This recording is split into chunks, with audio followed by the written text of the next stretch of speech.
Hello student, हम लोग पढ़ रहे हैं ट्रांसपिरेशन। और ट्रांसपिरेशन की लास्ट क्लास में हम लोगों का जो टॉपिक चल रहा था वो चल रहा था मैकेनिज्म ऑफ ट्रांसपिरेशन या वाष्पोत्सर्जन की क्रियाविधि। तो हम लोगों ने बता दिया था कि वाष्पोत्सर्जन की क्रियाविधि को समझाने के लिए अनेक सिद्धांत दिए गए, जिसमें था मार्ट शर्करा हाइपोथेसिस, स्टीवर्ड हाइपोथेसिस और सबसे जो मान्य था वो था पोटेशियम आयन स्थानांतरण सिद्धांत। ठीक है, तो इसके बारे में हम लोगों ने पढ़ लिया था।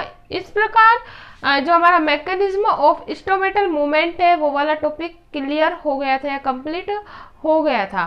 आज अपना जो टॉपिक है वो है फैक्टर अफेक्टिंग ट्रांसपिरेशन या वाष्पोत्सर्जन की क्रिया को प्रभावित करने वाले कारक। टॉपिक है factor affecting transpiration. Factor affecting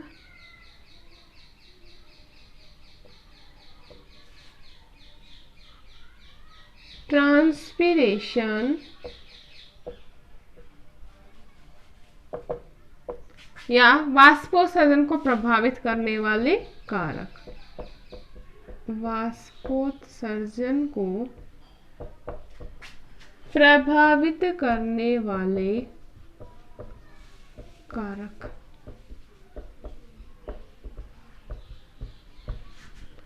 तो वाष्पोत्सर्जन की क्रिया को अनेक कारक प्रभावित करते हैं। हम मुख्य रूप से दो कारक के बारे में डिस्कस करेंगे। फर्स्ट है अपना बाह्य कारक और सेकंड है अपना आंतरिक कारक। मुख्य रूप से कितने कारक प्रभावित करते हैं भाई? दो। कौन कौन से? एक तो बाह्य कारक और दूसरा है आंतरिक कारक।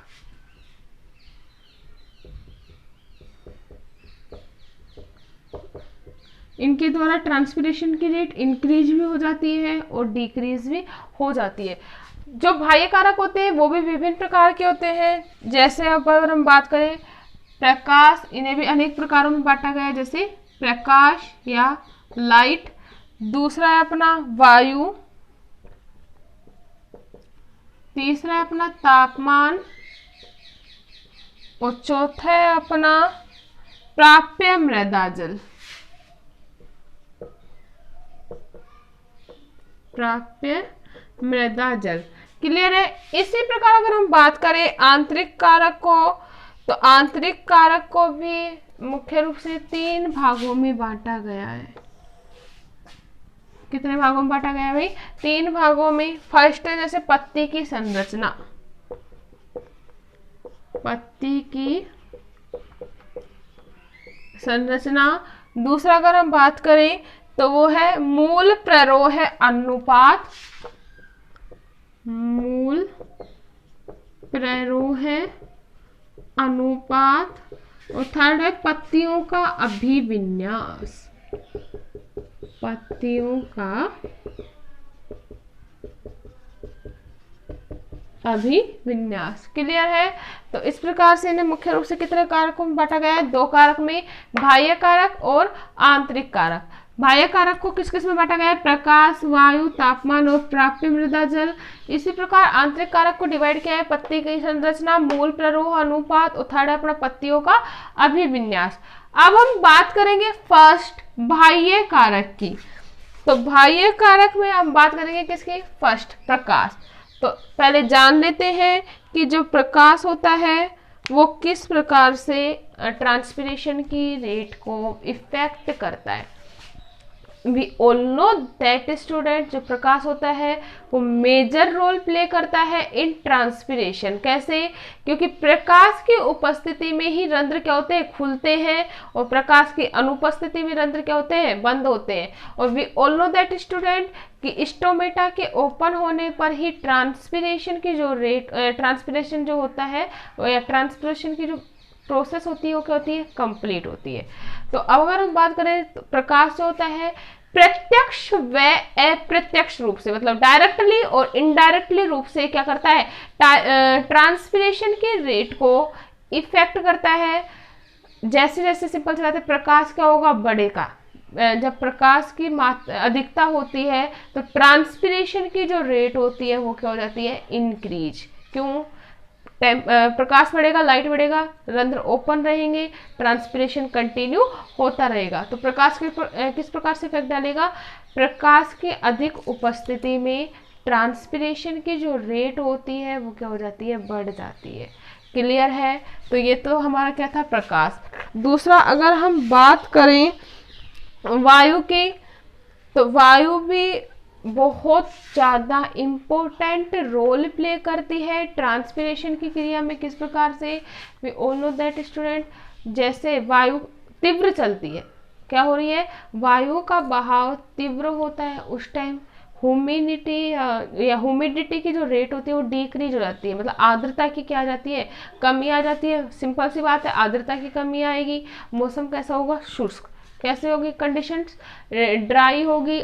तो ड्राई कंडीशन में ट्रांसपिरेशन की जो रेट होगी वो भी क्या हो जाएगी, इंक्रीज हो जाएगी। क्लियर है? नेक्स्ट अगर हम बात करें तो नेक्स्ट अपना क्या है, टेम्परेचर। टेम्परेचर में क्या होगा, जैसे जैसे टेम्परेचर क्या होगा, इंक्रीज होगा। जैसे जैसे क्या होगा, टेम्परेचर इंक्रीज होगा या तापमान बढ़ेगा, वायुमंडल की आर्द्रता क्या होगी, घटेगी। और वायुमंडल की आर्द्रता घटेगी, वैसे वैसे ही क्या होगा, ट्रांसपिरेशन की रेट बढ़ेगी। या हम दूसरी भाषा में बोल सकते हैं, तापमान बढ़ेगा, ट्रांसपिरेशन बढ़ेगा, तापमान घटेगा तो ट्रांसपिरेशन की क्रिया भी क्या होती है, कम। अगर हम एग्जाम्पल की बात करें कि जैसे गर्मियों में क्या होता है, जो तापमान होता है वो बढ़ जाता है, वायुमंडल में क्या हो जाता है, तापमान बढ़ जाता है। तो सिंपल सी बात है, जैसे ही वायुमंडल में तापमान बढ़ता है तो वायुमंडल की आर्द्रता क्या हो जाती है, कम हो जाती है, ह्यूमिडिटी क्या हो जाती है भाई, कम हो जाती है। और आर्द्रता कम आने के कारण हम लोग देखते हैं पौधों को पानी की आवश्यकता क्या हो जाती है, अधिक। क्यों? ट्रांसपिरेशन क्या हो रहा है, ज्यादा, वातावरण में पानी है नहीं, नमी है नहीं, टेम्परेचर हाई होने के कारण हम लोग बोलते हैं, मोस्टली टाइम देखते हैं कि गर्मियों में पौधों को ज्यादा पानी की क्या होती है, आवश्यकता। किसकी कंपेयर में भाई, सर्दियों की कंपेयर में। क्यों? वातावरण में नमी नहीं है, पादपों में ट्रांसपिरेशन क्या हो रहा है, ज्यादा हो रहा है, पानी की क्या आ रही है, कमी आ रही है। तो सिंपल सी बात है, टेम्परेचर बढ़ेगा तो ट्रांसपिरेशन भी क्या होगा, बढ़ेगा। क्लियर है? नेक्स्ट अगर हम बात करें प्राप्य मृदा जल, मतलब अगर हम बात करें, जो पादप होते हैं वो किसके द्वारा वाटर ग्रहण करते हैं, मृदा के द्वारा जल ग्रहण करते हैं। मुख्य रूप से कौन सा पानी यूज किया जाता है या कौन सा जल, कैपिलरी वाटर या केशिका जल उपयोग में लिया जाता है। तो क्या होगा, जितना ज्यादा पानी पादपों को उपलब्ध होगा, क्या होगा, जितना ज्यादा पानी पादपों को उपलब्ध होता है तो सिंपल सी बात है, अधिक मात्रा में कोई चीज हमें मिल रही है तो हम लोग उसका क्या करेंगे, ज्यादा यूज। जैसे अगर हम बात करें, अगर हम लोगों को ज्यादा क्लास देखने को मिल रही है तो हम उससे ज्यादा पढ़ाई करेंगे और ज्यादा नॉलेज क्या करेंगे, गेन करेंगे। करेंगे या नहीं करेंगे, सिंपल सी बात है, करेंगे भाई। हमें कोई पढ़ा रहा है तो हम पढ़ना चाहेंगे ना। इसी प्रकार अगर हमें कुछ चीजें ज्यादा मिल रही है खाने के लिए तो हम उसका क्या करेंगे, अधिक यूज करेंगे। तो वही अगर ये ट्रिक है याद रखने का, तो कैपिलरी वाटर ज्यादा अवेलेबल हो रहा है प्लांट को तो क्या होगा, पादप उस पानी को क्या करेंगे, ज्यादा अवशोषित करेंगे। ज्यादा चीज हम यूज कर रहे हैं तो उसको ज्यादा क्या करेंगे, वेस्ट भी करेंगे, तो ज्यादा ट्रांसपिरेशन होगा। क्लियर है या नहीं है? अगर पानी क्या है, उपलब्ध कम हो रहा है, जैसे मरुद्भिद पादपों में क्या हो रहा है, पानी की कमी है तो ट्रांसपिरेशन की रेट क्या हो जाती है, डिक्रीज।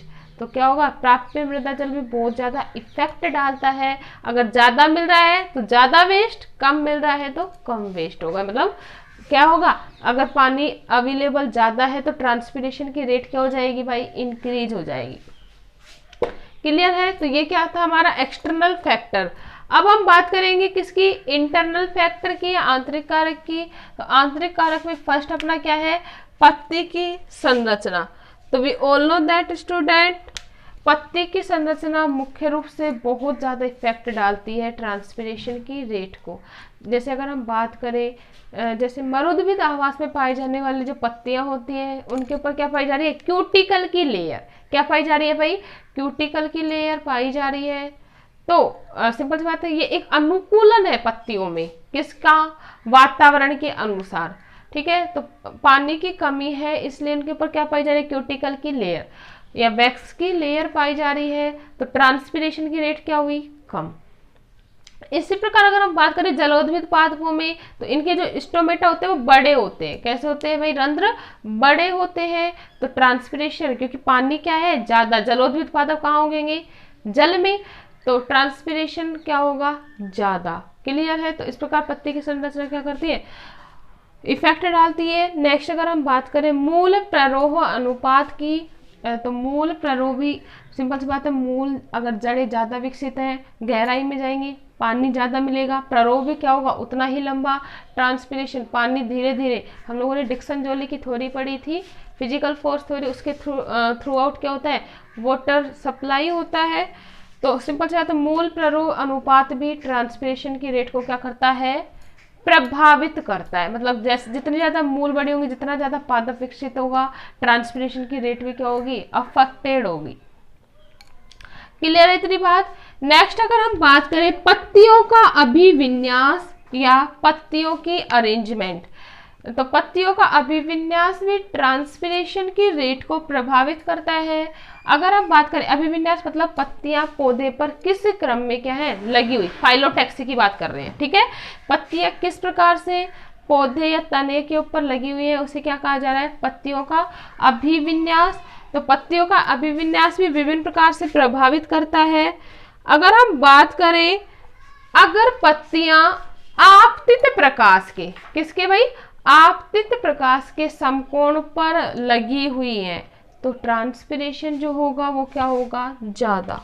ट्रांसपिरेशन क्या होगा, ज्यादा होगा। क्यों होगा, सिंपल सी बात है, बिल्कुल पत्तियों के ऊपर सीधा क्या पड़ रहा है, सनलाइट पड़ रही है या प्रकाश पड़ रहा है, तो स्टोमेटा क्या हो जाएंगे, ओपन हो जाएंगे, एक्टिवेशन हो जाएगा और क्या होगा, ट्रांसपिरेशन ज्यादा। अगर हम बात करें, अगर पत्तियां आपतित प्रकाश के समानांतर लगी हुई है, पैरेलल लगी हुई है, या पत्तियों की जो अरेंजमेंट है वो समानांतर है, तो आपतित प्रकाश सीधा नहीं पड़ पाएगा। ड्यू टू दिस रीजन क्या होगा, ट्रांसपिरेशन की जो रेट होगी वो डिक्रीज हो जाएगी। क्लियर है। तो ये थे हमारे फैक्टर अफेक्टिंग ट्रांसपिरेशन।